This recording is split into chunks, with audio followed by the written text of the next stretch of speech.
कारण लग्न झाल्यापासून मला त्यांनी कधीच सुनेचा दर्जा दिला नाही आणि आईच्या दर्जात असं काय झालं नसेल, मला तर कधी आठवत नाही।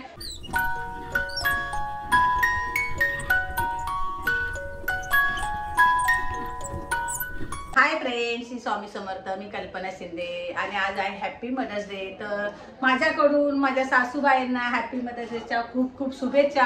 प्रत्येक जण आपल्या आईसाठी हा सण साजरा करतो, पण मी खास माझ्या सासूबाईंसाठी केला आहे। कारण लग्न झाल्यापासून मला त्यांनी कधीच सुनेचा दर्जा दिला नाही आणि मी पण त्यांना कधी सासूबाईचा दर्जा दिला नाहीये।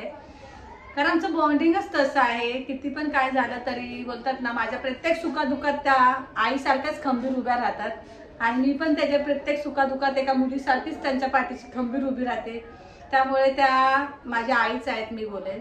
तर खूप मला प्रेम देतात त्या आणि खूप माझी काळजी घेतात। मी आजारी असल्यावर तर जास्तच काळजी घेतात। तर माझी मुलं आणि माझा नवरा बोलत असतो की कशाला तू तिला एवढे हे करते, पण नाही, एक आई नाही करत ना एवढं माझ्या सासूबाई माझ्यासाठी करतात। मला खास हेच सांगायचं आहे।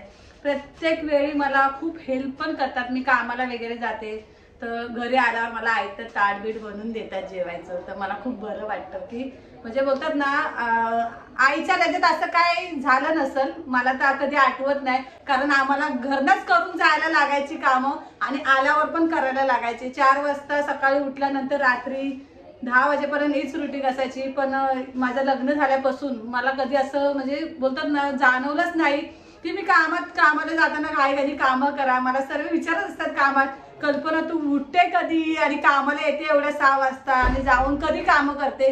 मी त्यांना जे आहे ते खरं सांगते। मी बोलते मी आपली 4 वाजता उठते, आई मला चाय बी बनवून देतात, मी आंघोळ करते, चाय पिते आणि कामाला निघून येते आणि घरी गेल्यावर आयतं ताट भेटते जेवायला। म्हणून ना असं मला कधी अशी फिलिंग होत नाही की माझ्या सासूबाई आहेत म्हणून।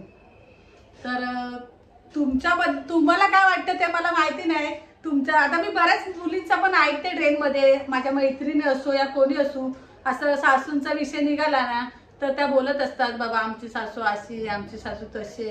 पण त्या हे पण बोलतात की बाबा कल्पना तुझी सासू खूप चांगली आहे। त्या आता बघायला येत नाही, पण त्यांना काय माहिती, त्यांना असं फील होतं की खरंच बाबा हिची सासू, व्हिडिओ बघून पण त्या बघतात ना व्हिडिओमध्ये की आई कसं, त्या बोलतात तुझी सासू एकदम फ्री आहे।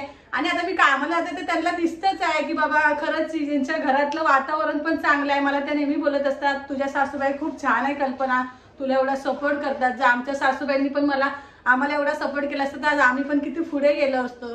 तर मला हेच बोलायचं आहे की सासू पण आईपेक्षा कमी नाही, म्हणून सासूला कमी लेखू नका। तुम्ही जेवढं प्रेम देणार ना तेवढंच सासूबाई दुप्पट देणार प्रेम। तर हॅपी मदर्स डे माझ्या सासूबाईंना माझ्याकडून, थँक्यू सो मच। आणि सासून बी सुनांना कमी बघू नका। त्या कोणत्या तरी मुली आहेत तर त्यांना बी आपलं मुलींसारखं जीव लावा, एवढं करा बस। प्रत्येक सुखादुखात सपोर्ट करा आणि सून आजारी असल्यावर तिची काळजी घ्या मुलीप्रमाणे, की म्हणजे असं तिला फील होऊन देऊ नका की बाबा तिला तिच्या आईची आठवण येईल। जसं का मला की मी आजारी असली तर मला माझ्या सासूबाई जराही उठूनही देत नाही बेडवरना, की बोलतात बाबा नाही तू आराम कर फक्त, कारण तू जास्त महत्वाची आहे आम्हाला कामांपेक्षा। तर तुमच्याही घरात तुमच्या सासूबाई अशा असतील तर नक्की कमेंट्समध्ये आम्हाला सांगा। तर हॅपी मदर्स डे सर्वांना। तर व्हिडिओ कसा वाटला आम्हाला कमेंटमध्ये नक्की सांगा। तशी स्वामी समर्थ फ्रेंड्स। स्वामी समर्थ, जय जय स्वामी समर्थ, श्री स्वामी समर्थ, जय जय स्वामी